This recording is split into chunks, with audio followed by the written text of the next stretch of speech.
السلام عليكم واهلا وسهلا بكل متابعين قناة بيت الزملكاوية في فيديو جديد، فيديو مهم جدا جدا عن اخر اخبار وكواليس نادي الزمالك في كل شيء يدور حوالين نادينا الملكي في مباراة مهمة جدا. زي ما احنا قلنا اليوم لا حديث يعلو فوق حديث مباراة الزمالك وشباب بلوزداد الجزائري في المباراة المرتقبة في مباراة الصعود ان شاء الله. نادي الزمالك ان شاء الله نيجي بعد الماتش ونعمل فيديو ونقول مبروك لنادي الزمالك الفوز، وان شاء الله نفوز ماتش المريخ ونصعد. ده السيناريو اللي احنا كلنا عاوزينه، وبندعم كلنا لعبتنا وبندعم كلنا نادي الزمالك في الوقت ده وقت الدعم. اليوم ننسى كل شيء ونتكلم في اي حاجة بعد هذه المباراة. كل حد بيتوقع السيناريوهات وكل واحد يقولك الزمالك هيصعد ازاي. احنا كل اللي عاوزينه الفوز، مش عاوزين اداء، مش عاوزين اي حاجه خالص. قفل ملعبك، اعمل كل شيء، لطشه تيجي جون اكسب بيها وبس. مش طالبين منكم اداء، لو عملتم اداء يبقى كتر خيركم، انما احنا اللي طالبينه منكم هم الثلاث نقاط. يجوا باي شكل، يا رب تكسب نص صفر، لو ينفع تكسب نص صفر ماشي، وكون دول الثلاث نقاط يجوا من خلالهم مفيش مشكله. فاهم حاجه الثلاث نقاط علشان تصل النقطه 7 وتوقف شباب بلوزداد عند 6. يخبطوا بقى في بعض هو وايه، هو المريخ السوداني براحتهم بقى، يعملوا اللي هم عايزينه. انما اي نتيجه تانية لا قدر الله هتدخلك في نفق مظلم. الخساره تخرجك والتعادل شبه يكون خرجك، لان وقتها انت هتنتظر لنتيجه الترجي واللي لازم فيها الترجي يفوز. ناخد في الاول كده مفاجاه ساره، وانت بقى وايه وذوقك بقى تعمل لايك، تشترك في القناه، توصل الفيديو دوت لاكبر عدد من اللايكات. وفقا كده للسفاره المصريه في الجزائر اعلنت عن منح تذاكر مباراه الزمالك وشباب بلوزداد الجماهير المصريه في الجزائر مجانا، وذلك من اجل دعم الفريق خلال المباراه القويه اليوم، من اجل تحقيق الفريق الفوز واقترابه من التاهل الى ربع نهائي البطوله. وده حاجه كويسه. المباراه هتكون اليوم في تمام الساعه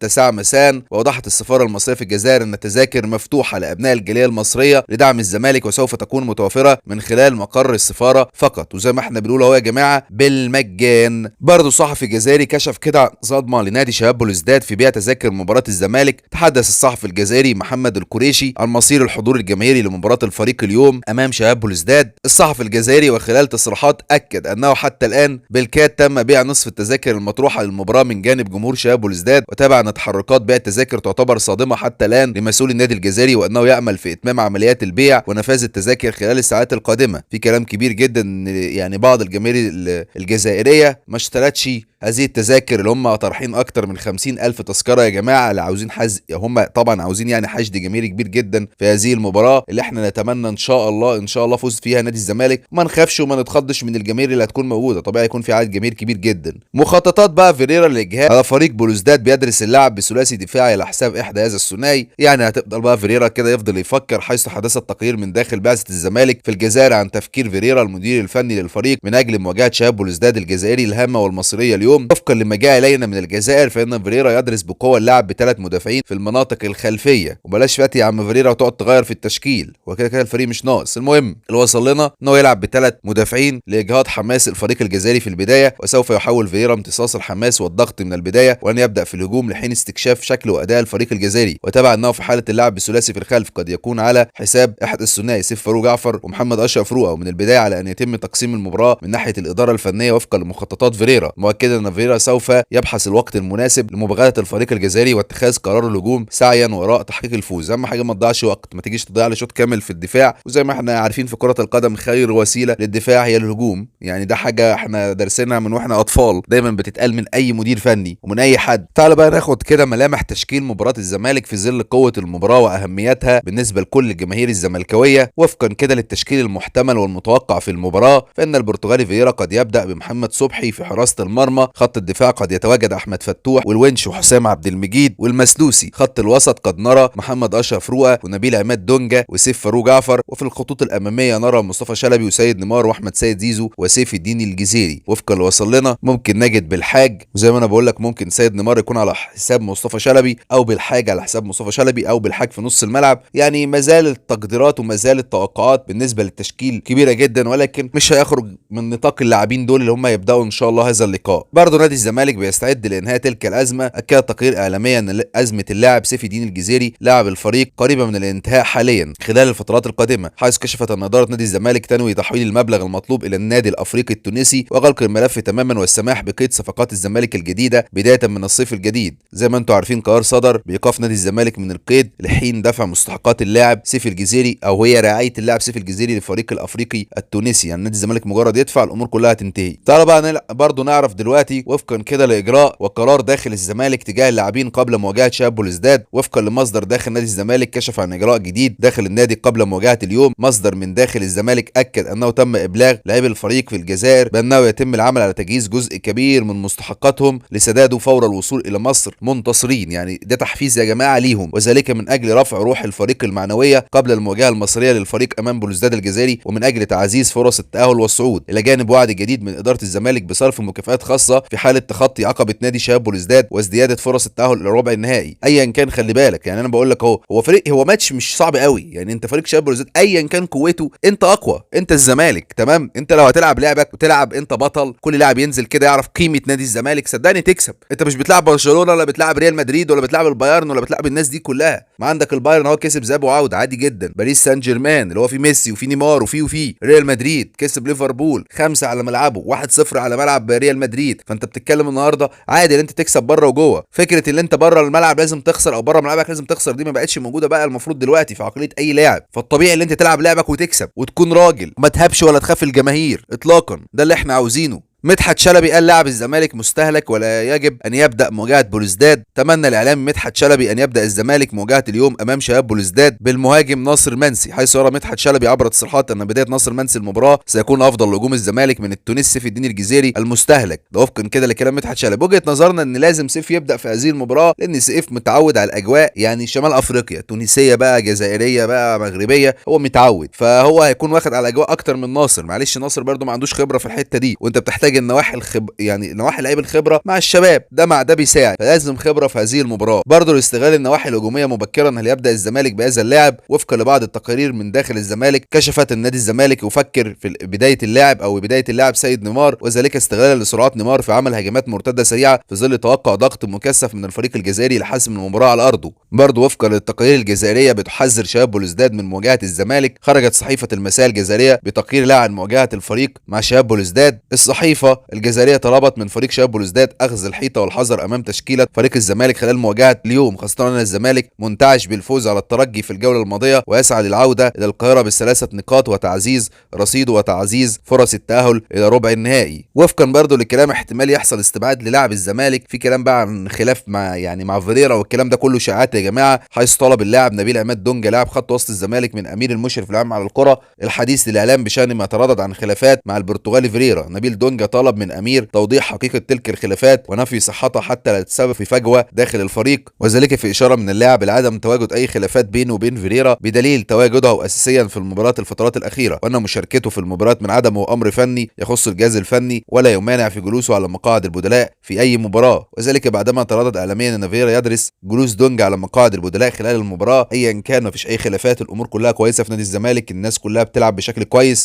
وامير قعد مع دونجا علشان موضوع التسريبات والحاجات دي كلها ونهى هذه المواضيع. ونتمنى من الناس اللي عماله تدمر في الزمالك من تسريبات وحاجات كتير جدا يخلي عندهم دم شويه. نادي الزمالك بيحمل اسم مصر زي النادي الاهلي، الكل بيحمل اسم مصر، فده اللي احنا نتمناه. ناخد بقى وفقا لبعض التقارير اللي قالت ان بن شرقي سينتقل للاهلي، واسم بن شرقي مطروح على طاوله الاهلي، برغم ان بن شرقي قبل كده يعني وفي عزه وفي نادي الزمالك اتعرض عليه عرض من الاهلي وكان عقده منتهي وما رضيش. المهم وفقا لبعض التقارير هناخد دلوقتي رد الاهلي. كشف التقرير اعلاميا انه تم عرض اسم اللاعب المغربي اشرف بن شرقي لاعب الزمالك السابق من جديد على اداره النادي الاهلي لبحث امكانيه التعاقد معه بدايه من الموسم المقبل. تقارير اعلاميه تحدثت ان محمود الخطيب رئيس النادي الاهلي اكد على رفضه فكره التعاقد مع بن شرقي لاسباب ماليه، مؤكدا ان الصفقه سوف تكون مكلفه من الناحيه الماليه، خاصه ان عقد اللاعب مع الجزيره الاماراتي كبير وبالتالي اعاده بيعه للاهلي سيكون امر صعب. كما اكدت تقارير اعلاميه ان ارتباط اسم اللاعب بنادي الزمالك دوما احد اسباب رفض التعاقد مع اللاعب الفترات القادمه. ده بالنسبه لبن شرقي، وانا بقول لك بن شرقي مش هينتقل للاهلي، وتعرض عليه قبل كده وقعدوا معاه واتكلموا مع اخوه وحاجات كتير جدا حصلت، وفي الاخر بن شرقي رفض. يعني فبن شرقي من ضمن الناس اللي بتحب نادي الزمالك، خلي بالك، يعني هو حتى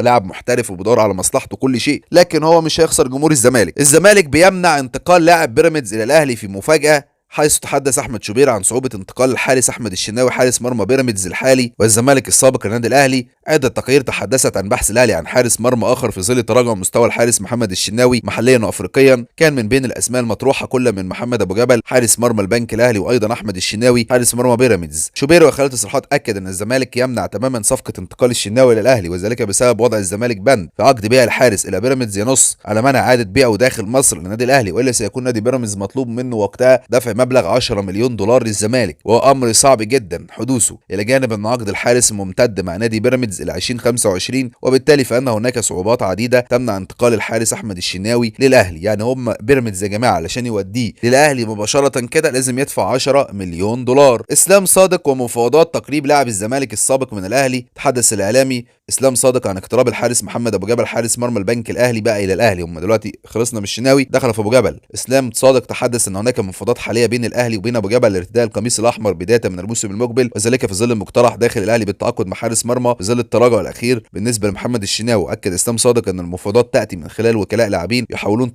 تقريب وجهات النظر بين الطرفين من اجل اتمام الصفقه، وذلك في ظل الحديث عن ترحيب الحارس بالانضمام الى فريق الاهلي الموسم المقبل وترحيبه بفتح باب المفاوضات. ايا كان ابو جبل هو محمد الشناوي، ايه الفرق ما بينهم؟ السن واحد تقريبا، يعني سنهم كبير الاثنين والاثنين مهلكين. ابو جبل عنده 34 سنه والشناوي عنده 34 سنه، فاعتقد يعني الصفقه دي للاهلي برده مش هتكون مربحه. احسن حاجه في الزمالك ان هو قدر يا جماعه يرجع صبحي، بجد صبحي ده لو كان راح الاهلي كان هيكون طفره كبيره ويكون مستقبل لحراسه مرمى الاهلي. فالزمالك عنده 2 حراس كويسين يحافظ عليهم، عواد وصبحي. مركز حراس نادي الزمالك في امان. مشكله نادي الزمالك بقى هي مشكله دفاعيه وان شاء الله تتحل بعد عوده الونش. ناخد بقى غياب ثنائي الابرز في اخر انتصارات الزمالك يا جماعه في الجزائر. اخر انتصار يا جماعه نادي الزمالك في الجزائر كان عام 2021 على فريق مولوديه الجزائر. هذا الانتصار كان بقدم شيكابالا قائد الزمالك ويوسف ابراهيم اوباما لاعب الفريق الابيض السابق، حيث يغيب شيكابالا بسبب معاناته من ازمه صحيه واقترب من التعافي منها، بينما يغيب اوباما بسبب رحيله للاعاره لفريق الحزم السعودي. الزمالك وقت هذا الفوز عزز الزمالك فرصه في التأهل، ولكن لم تكن الامور وقتها بيده. هذا كان يحتاج الى خساره بطل الجزائر امام الترجي في الجوله الاخيره. نفس السيناريو بيتعاد تاني. الامور المره دي مختلفه بقى. ليه بقى؟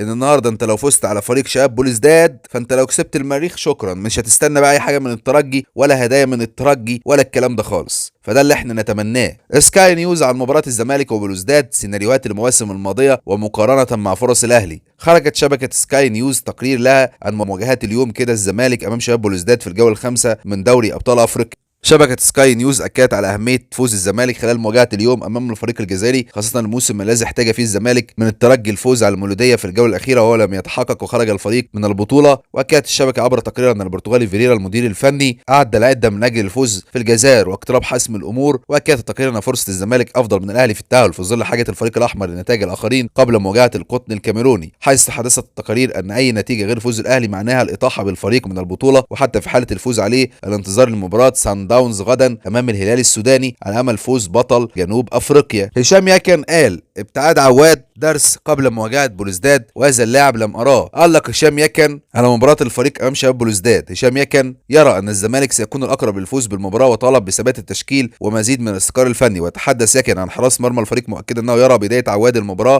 افضل نظرا لانه الاكثر خبره في مثل تلك المناسبات، مؤكدا ان ابتعاد الفترات الاخيره كان درس كبير له. كما انتقد اللاعب ابراهيم نضاي لاعب الفريق مؤكدا انه لم يرى اي بصمه للاعب حتى الان ولم يشاهده في المباراه بشكل جيد. كما تحدث عن مشاركه كل من حسام عبد المجيد وعبد الغني والمسوسي وفتوح ونبيل دونجا ورؤى وسيف جعفر وعزيزو ومصطفى شلبي والجزيري. فرج عامر بقى بهبداته الجميله طلع فاجأ الجميع بتلك الاتهامات ضد سان داونز. فاجأ فرج عامر رئيس نادي سموحه بتوجيه اتهامات الى فريق سان داونز الجنوب افريقي باستخدام السحر وانه لا يفوز الا بالسحر، حيث تحدث فرج عامر واستند لتصريحات الصحافه السودانيه قبل مواجهه بطل جنوب افريقيا للهلال السوداني. سان داونز زي ما انتم عارفين حقق فوز كبير على الاهلي 5-2، وكتب الصحافه السودانيه اكدت ان سان داونز معقل للسحر بكافه انواعه وطرقه واساليبه وانه بيكسب بالسحر ولا شيء غير السحر. وتابع وقال ان سان داونز يعمل معه امهر سحره في افريقيا وانهم يفوزوا في معظم مبارياتهم بسحر وبسبب السحر وليس كرة القدم، ودلالوا على ذلك بأن الشناوي لم يرى الهدف الأول ولا الثالث على أقل تقدير. طبعا فرج عامر لازم كل فترة كده يطلع له بهبدة حلوة كده. رغم الابتعاد لاعب الزمالك بيدعم الفريق. حرص اللاعب عبد الله جمعة لاعب الزمالك على دعم الفريق الأبيض قبل مواجهة اليوم، ورغم استبعاده من قمة المباراة إلا أن عبد الله جمعة حرص